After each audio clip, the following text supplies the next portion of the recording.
Welcome back جی. Break کے بعد آپ کے ساتھ ہیں، اور جیسا کہ آپ کو پتہ ہے کہ صبح وطن کو آپ تک پہنچانے کے لیے ہمیں تعاون حاصل ہے دارالسلام انٹرنیشنل کا، صوفی سوپ اینڈ کیمیکلز کا، اور الطیبہ انٹرنیشنل کا. مجھے بات کرنی ہے ماحولیات کے حوالے سے، اس کے تحفظ کے حوالے سے پہلے کہ ہم اس کی تفصیلات کی جانب بڑھیں. معزز مہمان ہمارے ساتھ اسٹوڈیوز میں موجود ہیں. تعارف کرواتے چلوں، ڈاکٹر صارم سیف صاحب عالمدین ہیں، ان کو خوش آمدید کہیں گے. ڈاکٹر صاحب السلام علیکم. وعلیکم السلام. بہت شکریہ آپ کے وقت کا، آپ تشریف لائے. خیریت سے ہیں جی آپ؟ جی الحمدللہ. ڈیفینیٹلی ہم بات کریں گے جی. آج ہمارا جو ٹاپک ہے ماحولیاتی تحفظ کے حوالے سے. ماحولیات یہ کسی ایک قوم، ایک علاقے اور ایک مذہب کے ماننے والوں کا مسئلہ نہیں ہے، بلکہ عالمی اور بین الاقوامی مسئلہ ہے. اسلام چونکہ دین فطرت ہے، اس لیے اس مسئلے میں بھی اس کی تعلیمات اور پیغمبر اسلام صلی اللہ علیہ وآلہ وسلم کی ہدایات اور ارشادات سے روشنی حاصل کی جا سکتی ہے. اس پہ ہم گفتگو کریں گے، اور آغاز میں ڈاکٹر صاحب سے گزارش کروں گا، ہمارا دین اتنا خوبصورت ہے کہ ہمیں کوئی بھی چیز ضائع کرنے سے، جس طرح اگر ہم پانی ضائع کرتے ہیں اس کے حوالے سے ہمیں تعلیمات ہیں، نبی مکرم صلی اللہ علیہ وسلم کی تعلیمات ہمیں ملتی ہیں. ہمارا دین تو اتنا خوبصورت ہے. اگر ہم تحفظ کے ماحول کی بات کرتے ہیں تو اس میں پھر کیسے ممکن ہے کہ ہمارے پاس جو اللہ تعالیٰ نے عنایات کی ہیں، معدنیات ہیں، پیٹرولیم ہیں، جنگلات ہیں، ہوائیں ہیں، پانی ہیں، آبی ذخائر ہیں، ہم ان کو ضائع کرتے ہیں، تو پھر اس کی پرائس بھی ہمیں پے کرنی پڑتی ہے. تو جب ایسے عوامل ہوتے ہیں تو ہم گرمی یا سردی کو بڑھانے کے لیے خود سے ہی کچھ نہ کچھ کر رہے ہیں، ہم شامل ہیں اس میں. گرمی سے متعلق اب جب ہم بات کر رہے ہیں تو پھر ہیٹ سٹروک اور گرمی کی تھکن وغیرہ کی علامات بھی اس میں آ جاتی ہیں. فرمائیے گا کہ بہت سے لوگ ان علامات میں اختلاف کے بارے میں، اور اختلافات ہوتے ہیں، الجھن کا بھی شکار ہو جاتے ہیں، تو فرمائیے گا کہ واضح کیسے ہو سکتی ہے یہ بات؟ بسم اللہ الرحمن الرحیم، صلی اللہ علیہ وسلم. بہت بہت شکریہ. بڑا ہی اہم موضوع ہے. عام طور پہ موضوعات ایسے ہوتے ہیں جیسے کوئی عبادات سے متعلق ہوتے ہیں، عقائد سے متعلق ہوتے ہیں، تو یہ بھی ایک اہم موضوع ہے، کیونکہ اسلام جب یہ کہتا ہے کہ Islam is a complete code of life, مکمل ضابطہ حیات ہے، جی بالکل، تو پھر یہ سب چیزیں اس کے اندر آتی ہیں. اب ہم نے یہ دیکھنا ہے کہ کیا رسول اللہ صلی اللہ علیہ وسلم کے زمانے کے اندر یہ سب چیزیں میسر تھیں؟ اگر وہ یہ چیزیں میسر نہیں تھیں تو آج ہم وہاں سے رہنمائی کیسے لے سکتے ہیں؟ کیونکہ رہنمائی تو ہم نے لینی ہے. جی. تو ہم یہ دیکھیں گے کہ رسول اللہ صلی اللہ علیہ وسلم کی جو عمومی تعلیمات ہیں، ان تعلیمات کی روشنی میں آج کل کے ان حالات کے اوپر ہم اس کا کیا انطباق کر سکتے ہیں. جی. رسول اللہ صلی اللہ علیہ وسلم نے صفائی اور ستھرائی کے متعلق جتنی باتیں ذکر کی ہیں وہ صرف جسمانی طہارت سے متعلق تو نہیں ہیں، وہ ماحول بھی اس کے اندر آتا ہے، ذہنی پاکیزگی بھی اس کے اندر آتی ہے. تو یہ جو آپ صلی اللہ علیہ وسلم نے فرمایا نا کہ الطہور شطر الایمان، کہ یہ جو پاکیزگی ہے یہ نصف ایمان ہے. تو اب اتنی بڑی چیز کو 70 شاخیں ہیں ایمان کی، اس میں سے جو نصف ہے اس کو پاکیزگی قرار دیا جا رہا ہے. تو یہ صرف جسمانی طہارت سے متعلق نہیں ہو سکتا تھا کہ وضو غسل ہو، بلکہ ہر قسم کی طہارت جو ہے وہ ذہنی طہارت ہو، چاہے وہ ماحول کی طہارت اور پاکیزگی سے متعلق بات ہو، یہ ساری کی ساری اس کے اندر شامل ہو جاتی ہیں. اور رسول اللہ صلی اللہ علیہ وسلم نبی رحمت ہیں. آپ صلی اللہ علیہ وسلم نے کبھی کسی کے اوپر لعنت نہیں کی، کیونکہ لعنت کا مطلب ہوتا ہے طرد اور رحمت اللہ کی رحمت سے دوری. تو چند ایسے موقع ہیں جن کے اوپر رسول اللہ صلی اللہ علیہ وسلم رحمت للعالمین ہونے کے باوجود بھی ایسے لعنت کے الفاظ استعمال فرمائے، اور کتنا غضب آپ صلی اللہ علیہ وسلم نے اس کے اوپر ظاہر کیا. ان میں سے ایک یہ ہے کہ آپ صلی اللہ علیہ وسلم نے فرمایا کہ یہ جو لوگ بازاروں کے اندر گندگی ڈالتے ہیں، اب یہ ماحول کو گندا کرتی ہیں چیزیں، تو اس کے اوپر بھی آپ علیہ السلام نے وہ لعنت کا الفاظ استعمال فرمائے. یعنی اس کا مطلب یہ ہے کہ ہر وہ چیز کی جو ہمارے ماحول کو آلودہ کر رہی ہے، پریشان کر رہی ہے، اور اس کے اندر ایک گھٹن کا احساس جو ہے وہ پیدا کرتی ہے، وہ ساری کی ساری اسلام اس سے ہمیں ٹھیک ہے. میں سوری آپ کی بات یہاں پہ روک رہا ہوں. میں چاہوں گا اس میں ہم یہ بھی اس طرح سے بھی ہم اس پوائنٹ آف ویو سے بھی بات کر لیں کہ جو ماحولیاتی تحفظ کے حوالے سے ایک مسلمان کی جو ہماری شرعی ذمہ داریاں ہیں، جیسا بھی آپ ذکر کر رہے تھے، جیسا ہم نے بھی آغاز میں بات کی پانی ہے وافر مقدار میں ضائع نہ کیا جائے. وضو کے لیے ہمیں باقاعدہ حکم ہے کہ پانی اس مقدار میں استعمال کریں. نہانے کے لیے غسل کے لیے پانی کے حوالے سے ہمارے پاس ہے. ایندھن ہمارے پاس موجود ہے. میں چاہوں گا اس پہ بھی ذرا روشنی ڈالیے گا. جی، جس طرح کوئی بھی چیز ہوتی ہے نا اس کے تحفظ کے لیے دو چیزیں ہوتی ہیں. ایک اس کی خرابیاں جو ہیں اس کو منیمائز کیا جاتا ہے، پھر ماحول کا تحفظ ہوتا ہے. اور دوسرا کچھ ایسے اقدامات کیے جاتے ہیں کہ جس سے وہ ماحول جو ہے وہ خوبصورت ہوتا ہے، جس میں جیسے شجر کاری آ جاتی ہے، جس میں خوبصورت بنانے کے لیے انسان کی ضروریات کے لیے. اور جو چیزیں خرابی کا سبب بن رہی ہیں، ماحول کو تباہ کرنے کا سبب بن رہی ہیں، ان چیزوں سے بھی اجتناب. جیسے پانی ہمارے ماحول کے لیے، ہم لوگوں کے لیے اشد ضروری ہے، تو اسلام نے تو اجازت نہیں دی کہ آپ اس کو اس طرح ضائع کر دیں، بے دریغ ضائع کر دیں. بلکہ یہاں تک ہے کہ جو جیسے وضو ہے، وضو کے دوران آپ 1 دفعہ 2 دفعہ یا 3 دفعہ تو دھو سکتے ہیں، لیکن چوتھی دفعہ نہیں آپ دھو سکتے. کہ علامہ ابن جوزی رحمہ اللہ نے کتاب لکھی تلبیس ابلیس، اس کے اندر انہوں نے تقریباً 1100 ایسی تلبیسات ذکر کی ہیں کہ جو ایک عام دیندار آدمی ہے اس کو شیطان ایک وسوسہ ڈالتا ہے. ان میں سے ایک یہ بھی ذکر کرتے ہیں وضو کے تحت کہ بعض اوقات جو ہے وہ انسان جو ہے وہ پانی جو ہے وہ کھولتا ہے اور وہ 5 10 20 دفعہ ہاتھ دھو رہا ہے، وہ کلی کر رہا ہے، اس کے اطمینان نہیں ہو رہا. تو کہتے ہیں وہ یہ بھی جائز نہیں ہے کیونکہ رسول اللہ صلی اللہ علیہ وسلم نے اس کی حد مقرر کر دی. اب اسی طرح پانی جو ہے وہ زندگی کی علامت ہے، اس کو ایسے ہی ضائع کر دینا، بہا دینا، یہ نعمت میں سے ہے، بہت بڑی نعمت ہے. اور اسی طرح وہ سورۃ التکاثر میں آتا ہے لَتُسْأَلُنَّ يَوْمَئِذٍ عَنِ النَّعِيمِ، تم سے ہر نعمت کے بارے میں سوال کیا جائے گا. تو اب یہ اتنی بڑی نعمت ہے، جب ہم اس کو ضائع کریں گے تو اس کے بارے میں بھی ہم سے سوال کیا جائے گا. تو لہٰذا ان چیزوں کو ضائع کرنا اور ان کو بے دریغ ایسے استعمال کرنا کہ ہمیں تو یہاں پہ بڑی سہولت سے میسر ہے، لیکن بہت ساری ایک دنیا کے ایسے خطے ہیں جہاں پہ یہ چیزیں میسر نہیں ہیں. ختم ہو گیا ہے. کیپ ٹاؤن میں پانی ختم ہو گیا ہے. ہمارے اپنی جو پانی کی سطح کی لیول، جو ہم سطح کی بات کرتے ہیں، وہ بہت نیچے آتا جا رہا ہے. جو پانی ہمیں کئی 100 فٹ اوپر ملا کرتا تھا وہ بہت نیچے جا چکا ہے. 2050 کے بارے میں کہا جا رہا ہے کہ 50 میں پانی کے حوالے سے بہت سیریس ہمیں چیزیں فیس کرنی پڑیں گی اور ہم بے دریغ استعمال کر رہے ہیں. یہ بھی ماحولیات کے تحفظ میں ہماری ذمہ داریوں میں شامل ہے. نہ صرف پانی بلکہ ہمارے پاس جو دوسری چیزیں موجود ہیں جیسے لکڑی کا استعمال ہے، گیسز کا استعمال ہے، پیٹرولیم کا استعمال ہے، ہم وہ بھی بے جا کرتے ہیں. میں یہاں پہ ایک چیز ایڈ کرنا چاہوں گا کہ جیسے اگر آپ کسی ہاسپٹل میں جائیں، اللہ نہ کرے وہاں پر کسی کو جو ہے آکسیجن ماسک لگایا ہو، اگر کوئی بندہ آکسیجن ماسک پیچھے کر لیتا تو آکسیجن ماسک پیچھے کرنے کے بعد اگر اس کی ڈیتھ ہو جاتی ہے اور وہ بندہ آگے سے کلیم کرے میں نے تو اس کو مارا نہیں ہے، نہیں، آپ نے اس سے زندگی چھینی ہے. بالکل ایسے ہی اللہ رب العزت نے ہر جگہ یہ انسان کے آسانی کے لیے، سہولت کے لیے ایک صاف ستھرا ماحول دیا ہوا تھا. تو اگر ہم وہاں پہ وہ ایسی جو ہے بے دریغ گیسز کا استعمال کر رہے ہیں، اس کی کوئی روک تھام نہیں ہے، پانی کے اندر ایسے جو ہے وہ انفیکشن زدہ بیکٹیریاز ڈال رہے ہیں کہ جس سے کینسر پھیل رہا ہو، اور بعد میں یہ کام کرنے والا بندہ کہ جی میں نے تو ان کو قتل نہیں خود کیا. فیکٹریز موجود ہیں، یونٹس موجود ہیں، کارخانے موجود ہیں، چھوٹی ایسی انڈسٹریز موجود ہیں جو اپنے ویسٹیج کا زہریلا پانی جو مضر صحت ہے وہ قریب کے ندی نالوں میں پھینکتے ہیں. وہ قریب کے ندی نالے جا کے نہروں میں، دریاؤں میں مل رہے ہیں. اس سے لوگ فائدہ حاصل کرتے ہیں. کہیں پہ وہ نہانے کے لیے استعمال ہوتا ہے، کہیں پہ کہیں نہ کہیں کسی سبزیوں کو لگانے کے لیے استعمال ہوتا ہے. وہ کتنا مضر صحت ہے. ہم یہ بھی ماحولیات کو کس طرح سے ڈسٹرائے کریں، اس پہ بھی ہماری ذمہ داری عائد ہوتی ہے. جی بالکل بالکل ذمہ داری عائد ہوتی ہے. مجھے اس پہ ایک حدیث یاد آ رہی ہے کہ نبی علیہ الصلوۃ والسلام نے فرمایا کہ ایک عورت کو صرف عذاب اس وجہ سے ہوگا کہ اس نے ایک بلی کو باندھے رکھا اور نہ اس کو خود خوراک دی اور نہ ہی اس کو آزاد چھوڑا کہ وہ اپنی زندگی کا تحفظ کر سکے اور کھا پی سکے. اس کا مطلب یہ ہوا کہ صرف کسی کو ہاتھ سے قتل کرنا ہی قتل کرنا نہیں ہے، بلکہ اس کو اس ماحول میں قید کر دینا جو اس کی موت کا سبب بن رہا ہو وہ بھی اس کے عذاب کا سبب بن جائے گا. بالکل ایسے یہ جو ہمارا ماحول اس قسم کا بنتا چلا جا رہا ہے، فضائی آلودگی ہے، نوائز پولوشن ہے، وہ بھی انسانوں کو تکلیف پہنچا رہی ہے. اسی طرح پانی جو ہے وہ خراب سے خراب تر ہوتا چلا جا رہا ہے. تو یہ جو اس کے ذمہ دار ہیں ان کو بھی اسی حدیث سے رہنمائی لینی چاہیے کہ انہوں نے بندہ نہیں مار رہے، ظاہری طور پہ اپنے ہاتھوں سے قتل نہیں کر رہے، لیکن یہ اقدام قتل نہیں، لیکن وہ اسباب سارے کے سارے میسر کر رہے. جیسے اس عورت کے متعلق فرمایا کہ اس نے ہاتھوں سے قتل تو نہیں کیا تھا، لیکن نہ اس کو آزاد چھوڑا اور نہ ہی اس کو خود خوراک دی، یعنی وہ اسباب ایسے گھیر کے پیدا کر دیے کہ جو اس کی موت کا سبب بن گئے.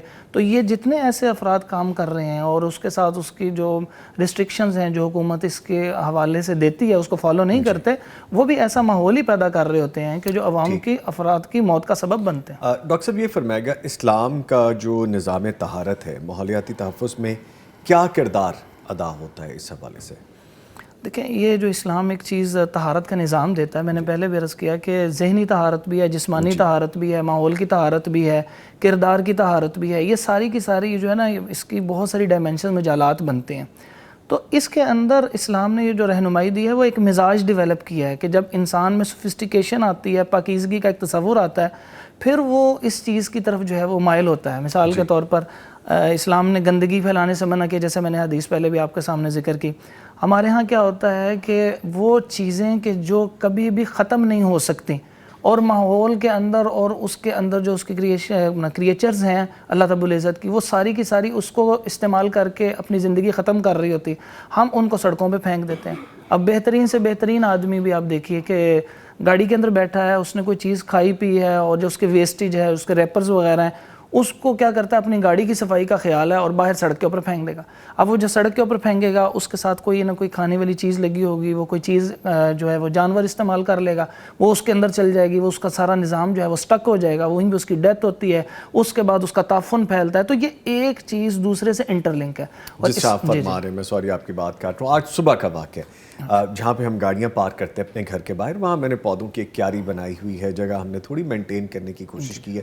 تو آج صبح جب میں اپنی گاڑی پیچھے والی نکال کے کہ یہاں سے ہم آفس نکلیں گے، وہاں پہ سگریٹ کے بہت زیادہ ٹکڑے، بہت زیادہ ایش ریپر اس کیاری میں پھینکے گئے تھے جہاں پہ پودے لگے ہوئے تھے.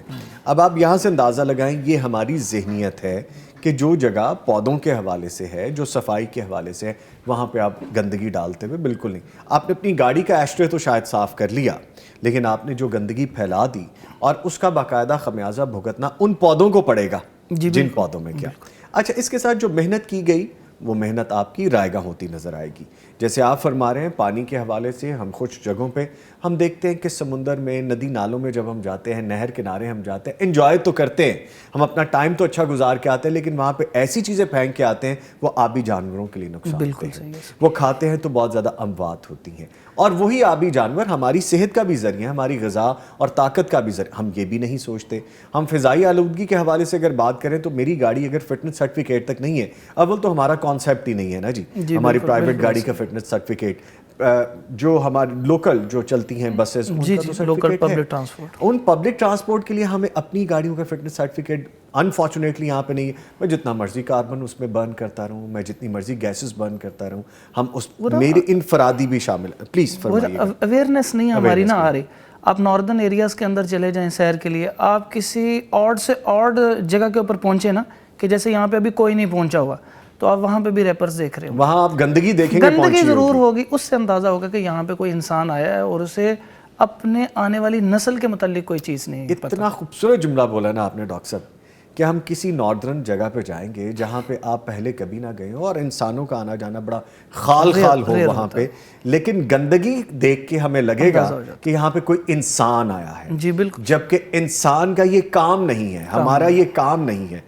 دین اسلام ہمیں کیا سکھاتا ہے؟ اسلام نے دیکھیں اللہ رب العزت نے کتنا خوبصورت یہ کائنات کا نظام بنایا ہے کہ ایسا نہیں ہوتا کہ ویسٹیج نہیں ہوتی، ہمیشہ ویسٹیج ماحول کو تباہ کرتی ہے، لیکن اللہ تعالیٰ نے اس ویسٹیج کے ویسٹ کا ایک پراپر سسٹم بنایا ہوا ہے. کوئی بھی چیز گندگی ہوتی ہے، جب وہ کوئی چیز جانور مر جاتا ہے، ان کی تو تدفین کا سلسلہ نہیں ہوتا کہ اس کا تعفن. اللہ تعالیٰ نے کیڑے پیدا کیے ہیں، وہ ان کو کھا جاتے ہیں، وہ ان کے کیڑے پیدا کیے ہیں، وہ اس کو کھا جاتے ہیں. جو فضلہ ہوتا ہے اس کو ختم کرنے کے لیے الگ چیزیں پیدا کر دی ہیں کہ ویسٹیج آہستہ آہستہ منیمائز ہوتے ہوتے اتنی زبردست طریقے سے ختم ہو جاتی ہیں کہ وہ اس جو ہے نا ماحول کو آلودہ نہیں کرتی. بالکل اللہ تعالیٰ کا بنایا ہوا سسٹم ہے. اب دیکھیں اگر یہی آلودگی جو فضائی آلودگی ہے یہ بڑھتی چلی جائے گی تو سب سے پہلے کون سی چیز ڈسٹرب ہو رہی ہے؟ وہ اوزون لیئر ڈسٹرب ہو رہی ہے.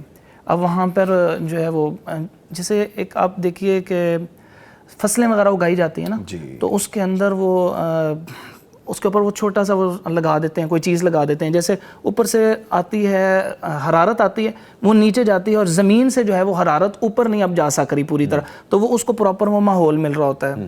اچھا، اب اسی طرح جو دنیا کے اوپر آ رہی ہے وہ ساری کی ساری حرارت وہ جو سورج سے، تو اس کے اندر جو ہارمفل ویو روکنے کے لیے تھا وہ اوزون لیئر تھا، وہ آہستہ آہستہ ہم لوگوں نے اس کو ایسا ماحول دیا کہ وہ آہستہ آہستہ وہ گیپ بڑھتا چلا جا رہا ہے، وہ ڈیمیج کرتا جا رہا ہے، اور اگر وہ ختم کر دیا جائے تو زندگی جو ہے یہاں پہ ناممکن ہو جائے گی، اور انسانوں کی وجہ سے ہو رہا ہے۔ شیلڈ ہے بالکل ہماری بیسیکلی، ہم اس شیلڈ کو خود ہی ختم کر رہے ہیں، اور پھر اس کا ہم کیسے پرائز پے کرتے ہیں، کبھی اسکن الرجی کی صورت میں، کبھی گلا خراب ہونے کی صورت میں، کینسر پھیل رہا ہے، بیماریوں کی صورت میں، اور آپ دیکھیں جیسے موسم یہ ایسا بننے لگتا ہے تو ہم دیکھتے ہیں کیسے پارٹیکلز گر رہے ہوتے ہیں۔ بالکل ایسے ہی، اب وہ پہلے کسی دھند ہوا کرتی تھی، اب وہ دھند نہیں ہے، اب وہ ایسی ماحولیاتی آلودگی ہے جس کی ہمیں قیمت ادا کرنی استعمال بڑھتا چلا جا رہا ہے۔ آپ اندازہ لگائیں کہ دو چیزیں انسانی زندگی کا جو ہے وہ اس کے اوپر ہوتا ہے، انحصار ہوتا ہے۔ ایک آپ کی فضا کے اوپر ہوتا ہے، اب فضا کے اندر اس قدر آلودگی ہے کہ بیماریاں پھیل رہی ہیں، اور دوسرا آپ کا خوراک ہوتی ہے، خوراک میں پانی اور جو اپنا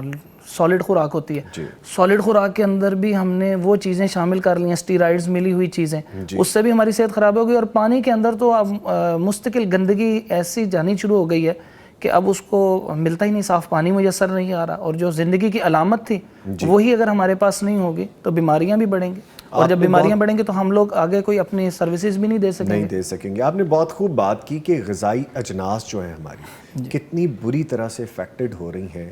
پاکستان ان ممالک میں سر فہرست ہے کہ جہاں پہ ہم زرعی ملک ہیں، ایگریکلچر لینڈ ہے ہماری، ہم بری طرح سے متاثر ہو رہے ہیں۔ اس فضائی آلودگی کی وجہ سے ہماری اجناس میں کمی آ رہی ہے، اس میں ایشیا شامل ہے، آسٹریلیا شامل ہے، ایون کہ دوسرے ترقی یافتہ ممالک بھی شامل ہیں۔ ترقی یافتہ سے بلکہ مجھے یاد آ گیا، ہم ترقی کی جو پرائس ہے وہ بھی تو پے کر رہے ہیں۔ ہم ترقی کرنے کی دوڑ میں شامل ہیں، لیکن اس ترقی کی جانب بڑھتے ہوئے دوڑتے ہوئے ہم پیچھے مڑ کے نہیں دیکھ رہے، ہم نقصان کیا کرتے جا رہے ہیں۔ یہ جو آپ نے زراعت کے حوالے سے ذکر کیا ہے، دنیا کے اندر 10 جو اس وقت سپیڈ سے فلرش ہونے والے بزنسز ہیں نا، ان کے اندر آرگینک فوڈ آ رہی ہے۔ آرگینک فوڈ کیوں اتنی زیادہ جو ہے ٹاپ 10 بزنسز میں آئی ہے؟ اس وجہ سے کہ لوگ واپس جانا چاہتے ہیں ان گندی چیزوں سے بچ کے پاکیزہ چیزوں کی طرف، کہ جن کو صاف پانی میسر آ رہا ہے، صاف ماحول میسر آ رہا ہے۔ میں یہاں پہ آپ کو ایک ذکر کرتا ہوں، قرآن مجید میں ایک جگہ پہ آتا ہے کہ اللہ تعالیٰ نے ذکر کیا کہ جہنم کے اندر ایک شجرۃ الزقوم ہے، اور کہا یہ ایک ایسا درخت ہے کہ جو انسانوں کی آزمائش کے لیے۔ اب وہ آزمائش کیسی ہے کہ وہ کفار کہتے تھے کہ یہ کیسے ممکن ہے کہ آگ کے اندر درخت ہو لکڑی کا اور وہ جلے نہیں، یعنی جہنم ہے۔ تو اصل میں اللہ رب العزت نے ذکر کیا کہ ایک تو اللہ قادر ایسا کرے گا، اور دوسرا مفسرین لکھتے ہیں کہ کوئی بھی جو پودا کوئی چیز ہوتی ہے نا، وہ نیچے سے بھی اپنی چیزیں وصول کرتا ہے، پھر وہ پنپتا ہے، اور ارد گرد کی فضا سے بھی وصول کرتا ہے، پھر وہ پنپتا ہے۔ تو جہنم کی کس طرح کی چیزیں ہوں گی کہ جن کے اندر وہ پودا بنا ہوگا؟ اس کا مطلب پودے کے لیے یہ سب چیزوں کی ضرورت ہوتی ہے۔ تو جو گندا پانی، جو گندا ماحول ان پودوں کو میسر آ رہا ہے، جو گندگی میسر آ رہی ہے، اس سے جو فوڈ بن رہی ہے وہ ساری کی ساری خراب ہے۔ تو اب دنیا دوبارہ واپس اسی آرگینک فوڈ کی طرف جا رہی ہے کہ جس کے اندر پانی بھی صاف ہو، جیسے ڈرپ اریگیشن کے لیے پانی بہت زیادہ استعمال نہ ہو، ڈرپ اریگیشن آ رہی ہے، اور اسی طرح ماحول صاف ہو، اس کے لیے بہترین قسم کی چیز ہو۔ تو یہ سب چیزیں ضرورت ہیں، اور انسان کو اپنی اصل کی طرف واپس جانا پڑے گا تو سروائیول ہے، ورنہ نسلیں خراب ہو جائیں۔ اسی دور میں اب انسان دوبارہ شامل ہو رہا ہے کہ ہم اپنے اصل کی طرف جائیں، جدت کی طرف بھاگتے ہوئے ہم یہ چیز بھی دوبارہ سے حاصل کریں۔ اس پہ مزید بھی بات کریں گے۔ ڈاکٹر صارم سیف صاحب ہمارے ساتھ موجود ہیں، اور ہمیں اب جوائن کر چکے ہیں لائن پہ علی اعجاز صاحب، ڈائریکٹر ادارہ ماحولیاتی تحفظ ہیں، ان کو خوش آمدید کہیں گے۔ سر السلام علیکم۔ وعلیکم السلام۔ کیسے آپ؟ خیریت سے ہیں؟ جی اللہ کا شکر ہے۔ لگتا ہے کہیں شہر میں موجودگی نہیں ہے، ورنہ اسٹوڈیو میں ملاقات ہوتی ہے ہماری۔ ایکچولی میں ٹریننگ کے مجھے پروموشنل، اچھا ماشاءاللہ، ایوننگ ٹائم پہ ہم کوشش چلیں یہ لفظ اچھا تھا آپ کا کہ پروموشنل ٹریننگ پہ ہیں، تو یہ اچھی بات ہے، اللہ تعالیٰ آپ کو کامیابی دے جی۔ تو پھر انشاءاللہ جب آپ آئیں گے اس پروموشن کو لیتے ہوئے تو پھر بھی ملاقات کریں گے۔ ضرور۔ اچھا ڈاکٹر علی اعجاز صاحب، ہم چونکہ بات کر رہے ہیں تحفظ کے حوالے سے، ماحولیات کے تحفظ کے، 1974 سے یہ سفر شروع ہو چکا ہے، اور خاص طور پہ 5 جون کو اس حوالے سے مانا بھی جاتا ہے، جانا بھی جاتا ہے، اس پہ بڑی زور و شور سے بات کی جاتی ہے۔ تو سمجھ میں یہ آتا ہے یہ مسئلہ آج کا نہیں ہے، یہ بہت پہلے سے یہ معاملہ شروع ہے، اور یہ بڑھتا ہی جا رہا ہے، اس میں کمی نظر نہیں آ رہی۔ آلدو کے کام ہو رہے ہیں، آپ کا ادارہ اپنا کام کر رہا ہوگا، کچھ اور سوشل لوگ بھی کام کر رہے ہوں گے، آپ اور میں انفرادی طور پہ، ہمارے ارد گرد کے جو ساتھی ہیں وہ بھی کچھ نہ کچھ کوشش کرتے ہیں، لیکن معاملہ بڑی دیر سے یہ چل رہا ہے۔ یہ بات کہاں تک پہنچ گئی؟ آپ کو کیا نظر آ رہا ہے؟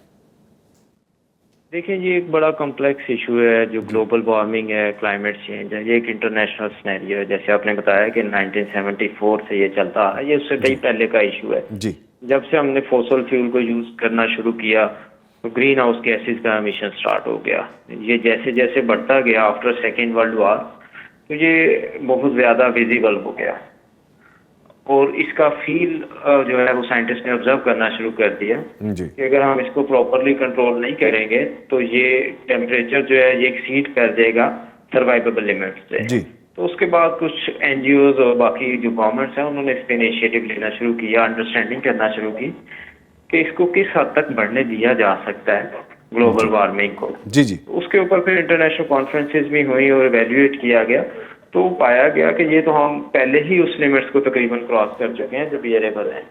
جی تو اس کے اوپر پھر سرٹنز ایگریمنٹ کیے گئے. کوئی پیرس ایگریمنٹ ابھی ریسنٹلی کیا گیا کوئی 5-10 سال پہلے، جس کے اندر کاربن ایمیشنز کو ریڈیوس کرنے کی بات کی گئی تاکہ گرین ہاؤس گیس ایمیشنز کو ریڈیوس کیا جا سکے جی اور گلوبل وارمنگ سے جو ٹیمپریچر بڑھ رہا ہے اس کو ریڈیوس کیا جا سکے. آپ کو پتہ ہے کہ گلوبل وارمنگ جو ہے وہ ہمارے ویدر بھی چینج کر رہا ہے، وہ کلائمیٹ کو بھی چینج کر رہا ہے.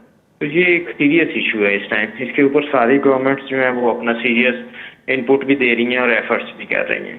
گورنمنٹ آف پاکستان اور گورنمنٹ آف پنجاب بھی اس معاملے میں بڑی سیریس ہے اور وہ میکسیمم ایفرٹ کر رہی ہے. مگر ہمارا شیئر جو انٹرنیشنل کاربن سنک ہے اس کے اندر 0.8% ہے جو کہ نیگلیجیبل ہے. تو ہماری میکسیمم ایفرٹس بھی کوئی اتنا ریزنیبل ڈفرینس نہیں ڈال پا رہی ہیں اس کے اندر. ٹھیک ہے. اچھا اب میں چاہوں گا ایک چیز اور بھی بتائیے گا. گرین گیسز کا جو ذکر ہو رہا ہے یہ تو بڑی بری طرح سے افیکٹ کر رہی ہے ہماری زراعت کو، ہماری زندگیوں کو، ہمارے ماحول کو، ہماری ایگریکلچر کو، ہمارے جو جنگلات. اس حوالے سے کیا کہیں گے؟ گرین ہاؤس گیسز بیسیکلی وہ ڈائریکٹ امپیکٹ نہیں کر رہے، ان کی وجہ سے ہونے والا جو کہہ لیں کہ جو وارم ویدر ہے یا گلوبل وارمنگ ہے جو ٹیمپریچر رائز کرتا جا رہا ہے. جیسے ہم دیکھ رہے ہیں کہ انٹینس ہیٹ ویوز کا سامنا کرنا پڑا ہے. یہ سال گرم ترین سال تھا دنیا کی ہسٹری میں 2024 جو ہے. جی تو یہ جو ٹیمپریچر جب انکریز کرتا ہے تو ہر جو بھی جاندار ہے وہ اس کی سروائیبل ٹیمپریچر ہیں وہ اس کے مطابق ایوالو ہوا ہے کہ وہ ایک لمٹ کے مطابق رہتا ہے. جب وہ اس کی برداشت سے اوپر چلا جاتا ہے وہ ٹیمپریچر تو پودے مرجھا جاتے ہیں، جانور مر جاتے ہیں. تو اس کی وجہ سے میس ایکسٹنکشن از ایکسپیکٹڈ، پودوں کو ختم ہونے کا خطرہ ہے، فوڈ پروڈکٹیوٹی کم ہونے کا خطرہ ہے جس کی وجہ سے فوڈ انسیکیورٹی بھی بڑھ رہی ہے. سیکنڈ اس کی وجہ سے گلوبل وارمنگ جو ہے گلیشیئرز میلٹ ہو رہے ہیں. ہمارے گلیشیئرز میلٹ ہو رہے ہیں تو ایک تو فلڈ آ رہے ہیں، دوسرا جو ہمارا واٹر سٹوریج ہے وہ ریڈیوس ہوتا جا رہا ہے جس سے اگلے سالوں میں ہمیں خشک سالی کا سامنا کرنا پڑ سکتا ہے. تو یہ امیڈیٹلی جو تھریٹس ہیں یہ ہمیں فیس کرنے پڑ رہے ہیں. اس کے بعد آپ دیکھیں کہ موسم چینج ہو رہے ہیں. جی سردیاں لیٹ ہو گئی ہیں، گرمیاں لمبی ہو گئی ہیں اور موسم بہت شدت سے ہو گئے ہیں. سردیاں بہت شدت سے ہیں، مونسون بڑا شدت کا آتا ہے، اربن فلڈنگ آپ کو دیکھنا پڑتی ہے. گرمی ہے اس میں بھی بہت زیادہ شدت ہوگی. تو یہ ساری چیزیں جو ہیں وہ ہماری نباتات اور جاندار جو چیزیں ہیں ان کو ڈسٹرب کر رہی ہیں. ٹھیک ہے. ہمارے ساتھ چونکہ ڈاکٹر صارم سیف صاحب بھی موجود ہیں. ڈاکٹر صاحب میں آپ کی جانب بھی آؤں گا. یہ فرمائیے گا کہ آپ ہمارے ساتھ موجود ہیں علی اعجاز صاحب ابھی؟ ٹھیک ہے، علی اعجاز صاحب بھی ہمارے ساتھ ابھی موجود ہیں. ڈاکٹر صاحب یہ فرمائیے گا کہ ہم میسج کیا دے سکتے ہیں اپنے پلیٹ فارم سے؟ ہم کیا کہہ سکتے ہیں کہ ہم ایز اے مسلم اپنا کردار کیا ادا کر سکتے ہیں مساجد میں، مدارس میں؟ ہم کیا اپنے بچوں کو، اپنے ینگسٹرز کو یا خود سے کیا ذمہ داری سر انجام دے سکتے ہیں کہ ماحولیات کے تحفظ کے حوالے سے ہمارے پاس یہ بات سامنے آئے اور ہم عمل کر سکیں؟ اچھا، سب سے پہلی بات تو یہ ہے کہ اسلام کا دائرہ جو ہے وہ صرف مساجد اور مدارس تک نہیں ہے، بلکہ یہ ہر جگہ پہ جو بھی کوئی اسلام کی تعلیمات کے مطابق کام ہو رہا ہے اور وہ ہم اس کو کہہ سکتے ہیں کہ یہ اسلام یہاں پر کر سکتا ہے کام. تو اب کسی بھی فیلڈ کے اندر میرا خیال ہے کہ مختلف اویئرنیس کے لیے ان کو چاہیے کہ سیمینارز منعقد کروائیں اور اس کے اندر عام آدمی کو لے کر آئیں کہ جو ذریعہ بن رہا ہے. ایک تو سب سے زیادہ متاثر بھی وہی ہو رہا ہے، اس کے پاس بچنے کے ذرائع بھی کوئی نہیں ہے بیچارے کے پاس، اور بڑا آدمی ہے وہ کوئی ماسک اچھا استعمال کر سکتا ہے، وہ گاڑی کے شیشے بند کر سکتا ہے، بہت ساری چیزیں ہو سکتی ہیں. وہ ایفیکٹ تو اس پہ ضرور ہوگا کیونکہ اس کی فوڈ پہ ایفیکٹ ہوگا، اس کے اوور آل ویدر کے اوپر ایفیکٹ ہے جو اس کے زندگی کے ساتھ متعلق ہے. لیکن جو براہ راست متاثر ہو رہا ہے اور جو بچ بھی کوئی نہیں سکتا، وہ پریکاشنز یوز بھی نہیں کر سکتا، تو وہ ایک عام آدمی ہے. ان کو ان کے سیمینارز ہونے چاہیے، ان کو اویئرنیس دینی چاہیے. دوسرا، مساجد مدارس سے ضرور بتانا چاہیے. اپنے خطبات میں لوگ آتے ہیں وہ جمعے کا خطبے کے لیے، تو اس کے دوسرے خطبے کے اندر کچھ نہ کچھ اس کے بارے میں رہنمائی ہونی چاہیے۔ تیسری بات یہ ہے کہ عام طور پہ یہ مطالعہ پاکستان کے نصاب کے اندر کوئی نہ کوئی ایک آدھ ٹاپک ایڈ کر دیا جاتا ہے جب کوئی ایسی چیز آتی ہے، جیسے ڈینگی آیا ایڈ کر دیا گیا، اور اسی طرح کوئی اسلامیات میں ایڈ کر دیا گیا، دہشت گردی کا جس وقت ایشو تھا۔ تو یہ صرف اس طرح ایڈ کرنے سے گزارا نہیں ہوگا، پورے سبجیکٹ کو ایڈ کرنا پڑے گا، چاہے 6th 7th کے اندر کوئی ایک سبجیکٹ جو ہے مطالعہ پاکستان کے ساتھ ایڈ کیا جائے تو کوئی ایسی بات نہیں ہوتی، یہ ضرورت ہے جیسے ابھی ترجمۃ القرآن ایڈ کر دیا تو وہ ایڈ ہو گیا۔ کبھی ایک وقت میں 850 نمبر پہ میٹرک تھا، پھر 1100 پہ 1050 پہ آیا، پھر 1100 آیا، تو اب 1200 پہ بھی تو چلا جائے گا نا، انٹر جس طرح چلا گیا۔ تو ایسے ہی اگر ہم ایڈ کر دیں گے 6 7 میں پورا ایک سبجیکٹ، تو بچوں کے سیکھنے کی عمر ہوتی ہے، اور اس عمر کے اندر جب سکھایا جائے گا تو پھر یہ ان کو پتہ لگے گا، پھر ان کو پریکٹیکل کروایا جائے گا کہ جو چیزیں آپ کے اختیار میں ہیں ماحولیاتی آلودگی سے بچانے کے لیے ان کو آپ نے کیسے کرنا ہے۔ یہ 3 چیزیں ضروری ہیں۔ ٹھیک ہے، ایک دفعہ پھر ہم چلیں گے علی اعجاز صاحب کی جانب، ڈائریکٹر ادارہ ماحولیاتی تحفظ۔ اچھا علی اعجاز صاحب، جس طرح ہم بات کر رہے ہیں ماحولیات کے تحفظ کے حوالے سے، میں چاہوں گا ایک میسج یہ بھی دیجیے کہ ہم جدید دور میں رہ رہے ہیں، ٹیکنالوجی اپنانا بھی ضروری ہے، ان ساری چیزوں کو کیری کرتے ہوئے ہماری ذمہ داری کیا بنتی ہے، اور ہم کر کیا سکتے ہیں کہ ماحولیات کے تحفظ کے حوالے سے بھی کام کرتے رہیں، ہم جدت کے جو دور ہے اس میں بھی شامل ہوتے رہیں، ٹیکنالوجی کو بھی استعمال کرتے رہیں؟ دیکھیں ماڈرن ٹیکنالوجیز بڑے امپورٹنٹ ہیں جی، ہمیں بالکل اسے اڈاپٹ کرنا چاہیے جی، اور ماڈرن ٹیکنالوجیز اس طرح اب ڈیزائن کی جا رہی ہے کہ وہ سسٹینیبل کی جا رہی ہیں۔ ہمیں بھی چاہیے کہ اپنے معاشرے کو سسٹینیبل معاشرہ کریں، ہم اپنے فوڈ جو ہے یا جتنی بھی چیزیں ہیں ویسٹ جو ہے اس کو ری سائیکل کریں، ری یوز کریں، ری پرپز کر لیں۔ مثلا اگر آپ کا کھانا بچ گیا تو آپ کسی کو دے سکتے ہیں، اس کو ویسٹ نہ کریں، ٹھیک ہے۔ اگر آپ کی پلاسٹک کی چیزیں ہیں تو آپ ریسائیکل کر سکتے ہیں، ان کو ریسائیکل کرنے والے کو دے دیں، یا مثلا کسی اور چیز میں یوز کیا جا سکتا ہے۔ کوئی آپ کی بالٹی ٹوٹ گئی ہے تو آپ گملے کے طور پہ اس کو یوز کر سکتے ہیں، ری پرپز کر سکتے ہیں، اس طرح آپ ان کو۔ تو ویسٹ جتنا ریڈیوس ہم کر لیں گے اتنا وہ انوائرمنٹ کے لیے بھی بہتر ہے، ہماری اپنی اکانومی کے لیے بھی بہتر ہے۔ ہمیں اپنی رسپانسبلٹی پہچاننی ہوگی کہ ہم خود ذمہ دار ہیں ہر چیز کے۔ لاہور میں میسو اسموک کا ایشو ہمیں ہر مرتبہ فیس کرنا پڑتا ہے، وہ آلدو کہ ایک ریجنل فینومین ہے، مگر اس میں کچھ لوکل فیکٹرز ہمارے بھی ہیں کہ ہم میسو ٹرانسپورٹیشن یوز کر رہے ہیں، ہم کوشش کرتے ہیں کہ اپنی گاڑی کے اوپر جائیں، اکیلے جائیں، تو ہمیں چاہیے کہ وہ شیئرنگ کر لیں، اپنے نیبرز کے ساتھ شیئرنگ کر لیں۔ ایک دن وہ آپ کے بچوں کو ڈراپ کر لیں، نیکسٹ ڈے آپ اس کے بچوں کو ڈراپ کر دیں۔ یہ شیئرنگ کا بڑا ایزیلی کیا جا سکتا ہے۔ اس کے جو پیک آورز ہیں ہاف برڈن ریڈیوس کر سکتے ہیں اس کے ساتھ، اگر آپ اپنے نیبرز کے ساتھ اس کو شیئر کر لیں۔ اور بھی اس طرح کیا جا سکتا ہے، آپ نے آپ کے کولیگز ہیں راستے میں رہتے ہیں تو آپ انہیں پک کر سکتے ہیں اپنے آفیسز جاتے ہوئے۔ تو یہ ٹرانسپورٹ کا جو میجر شیئر ہے ہم اس کو ریڈیوس کر سکتے ہیں۔ ہم کوئی انڈسٹری رن کر رہے ہیں تو ہم اپنے ٹیون اپ کر لیں، اکوپمنٹس لگے ہوتے ہیں، اکوپمنٹ صرف ہلکا پھلکا ٹیون اپ چاہیے ہوتا ہے، کسی کو موٹر وائنڈ ہونا ہے، ریپیئر ہونا ہے، چھوٹی چھوٹی چیزیں ہوتی ہیں، ان کی طرف اگر ہم کیئر کر لیں تو میسیو ایک ان پٹ آ سکتا ہے لوکل لیول کے اس کے اوپر۔